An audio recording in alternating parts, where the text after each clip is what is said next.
During the time that I've been given to share my testimony here, I think it's important to note before I start that in these 5 minutes I'll be speaking that somebody in the United States will die of a drug overdose, and it is almost a 72% chance that during those 5 minutes it will be fentanyl related.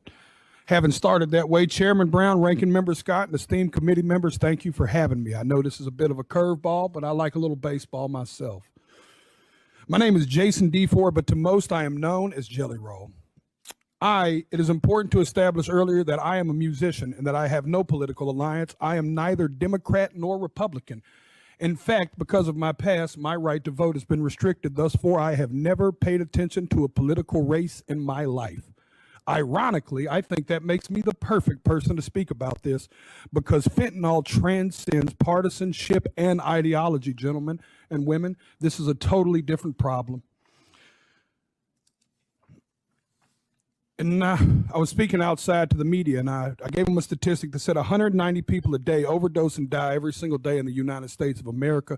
That is about a 737 plane. That's what about a 737 aircraft can carry. Could you imagine the national media attention it would get if they were reporting that a plane was crashing every single day and killing 190 people? But because it's 190 drug addicts, we don't feel that way. Because America has been known to bully and shame drug addicts instead of dealing and trying to understand what the actual root of the problem is with that. But the sad news is that that narrative is changing too, because the statistics say that in all likelihood, almost every person in this room has lost a friend, family member, or colleague to the disease known as addiction. I've attended more funerals than I care to share with y'all. This committee, I could sit here and cry for days about the caskets I've carried of people I loved dearly, deeply, in my soul, good people, not just drug addicts, uncles, friends, cousins, normal people. Some people that just got in a car wreck and started taking a pain pill to manage it. One thing led to the other. And how fast it spirals out of control, I don't think people truly understand. So many people. Equally, I think it's important for me to tell y'all that I'm not here to defend the use of illegal drugs. And I also understand the paradox of my history as a drug dealer standing in front of this committee. But equally, I think that's what makes me perfect to talk about this. I was a part of the problem. I am here now standing as a man that wants to be a part of the solution. I brought my community down. I hurt people. I was the uneducated man in the kitchen playing chemist with drugs I knew absolutely nothing about, just like these drug dealers are doing right now when they're mixing every drug on the market with fentanyl, and they're killing the people we love.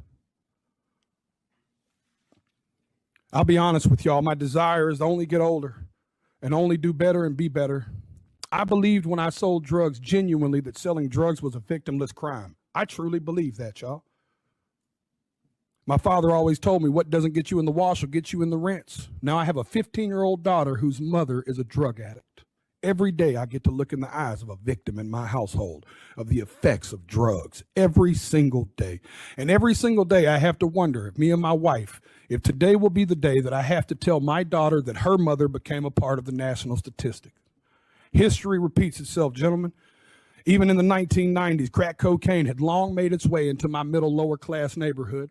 And at that moment, even as a teenager, you could have never convinced me in that moment that there would be a far bigger problem on the horizon in the form of a pharmaceutical drug.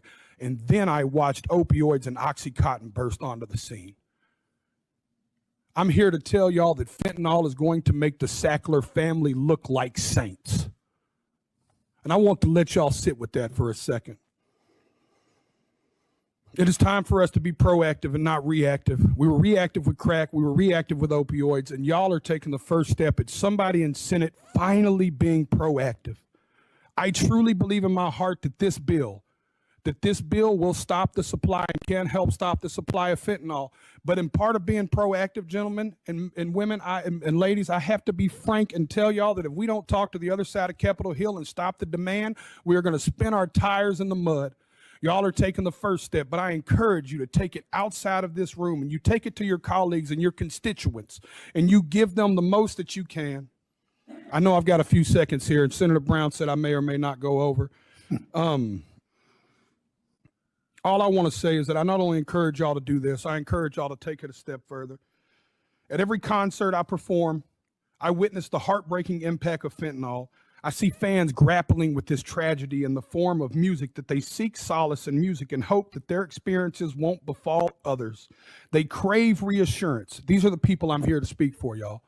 These people crave reassurance that their elected officials actually care more about human life than they do about ideology and partisanship. I stand here as a regular member of society. I am a stupid songwriter, y'all, but I have firsthand witnessed this in a way most people have not. I encourage y'all to not only pass this bill, but I encourage you to bring it up where it matters at the kitchen table. Thank you for your time.